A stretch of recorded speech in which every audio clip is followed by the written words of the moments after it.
વડોદરામાં વિશ્વામિત્રી નદીના પૂરની સ્થિતિના નિવારણ માટે નિવારણ સમિતિની વડોદરામાં એક મહત્વની બેઠક મળી હતી। આ બેઠક બાદ મ્યુનિસિપલ કમિશનર દિલીપ રાણાનું એક નિવેદન પણ સામે આવ્યું હતું। મુખ્યમંત્રીના સલાહકાર રાઠોડ સાહેબ પણ આ બેઠકમાં ઉપસ્થિત રહ્યા હતા અને પૂર નિવારણને લઈ વિવિધ વિષયો પર તેમણે અધિકારીઓ સાથે ચર્ચા કરી હતી। આજવા ડેમની સ્ટોરેજ અને કેરિંગ કેપેસિટી સપાટી વધારવામાં આવશે તો વિશ્વામિત્રી નદીમાં સ્ટેજિંગ અને ડિસલ્ટિંગ કરવાની પર વિચારણા, આજવા ડેમના પૂર્વ વિસ્તારનું પાણી ડાયવર્ટ કરવાની પણ વિચારણા આ બેઠકમાં કરવામાં આવી હતી। વિશ્વામિત્રી પૂર નિવારણની જે સમિતિ બાબુભાઈ નવલાવાલા ભારતના પૂર્વ સચિવ એમના અધ્યક્ષસ્થાને આજે એક મિટિંગ યોજાઈ હતી।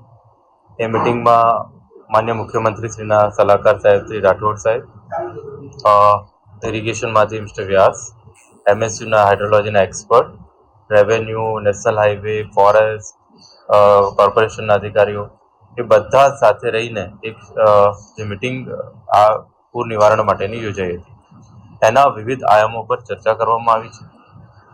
ઘણા બધા લોકોએ પોતપોતાના મંતવ્યો આપ્યા છે।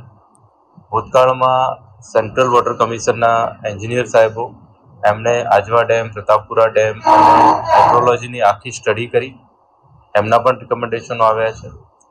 એટલે સમગ્ર રીતે જે વિવિધ મિટિંગો થઈ અને આજે પણ મિટિંગ થઈ એના જે બધા રિકમેન્ડેશનો છે એ રિકમેન્ડેશન્સની ચર્ચા વિચારણા આજે કરવામાં આવી છે।